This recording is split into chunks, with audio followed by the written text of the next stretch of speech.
সিদ্ধান্ত আমাদেরকে জানানো হয়নি। যতটুকু আমি জানি যে আমাদের প্রধানমন্ত্রী নরেন্দ্র মোদীর নেতৃত্বাধীন সরকারকে ত্রিপুরা মাথা ভারতবর্ষের হিতে এবং মানুষের কল্যাণ করবে। আর এই ধরনের কোনো বিষয় আমি দেখলাম মিডিয়ার মাধ্যমে রঞ্জিত বাবু তা ডিক্লেয়ার করার জন্য সঠিক ব্যক্তিও না। স্বাভাবিকভাবে মহারাজপুর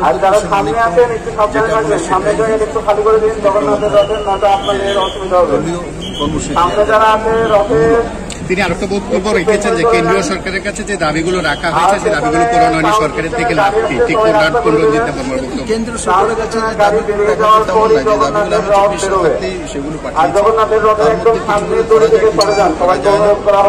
সেগুলো বিষয় মহারাজও জানেন, মহারাজের পার্টিও জানে, সবাই জানে। আর সবাইকে সবকিছু বলা সম্ভব না, যেটা নিয়ম আছে সেইভাবে হবে। আর জনজাতির কল্যাণের জন্য যদি কোনো সরকার সবথেকে বেশি করেছে নরেন্দ্র মোদীর সরকারই করেছে, তা প্রমাণিত। আর আজকে পুরো দেশের মধ্যে জনজাতি যেখানেই যাবেন, গুজরাটে যান, মধ্যপ্রদেশে, ছত্তিশগড়ে, ঝাড়খণ্ডে যেখানেই যাবেন, জনজাতিরা একসময় কংগ্রেসের ভোট ব্যাংক হিসেবে ব্যবহৃত হতো। আজকে জনজাতিরা স্বাধীনভাবে নিজের ভোটাধিকার প্রয়োগ করে ভারতীয় জনতা পার্টি নরেন্দ্র মোদীর নেতৃত্বাধীন সরকারকে শক্তিশালী করে। Thank you.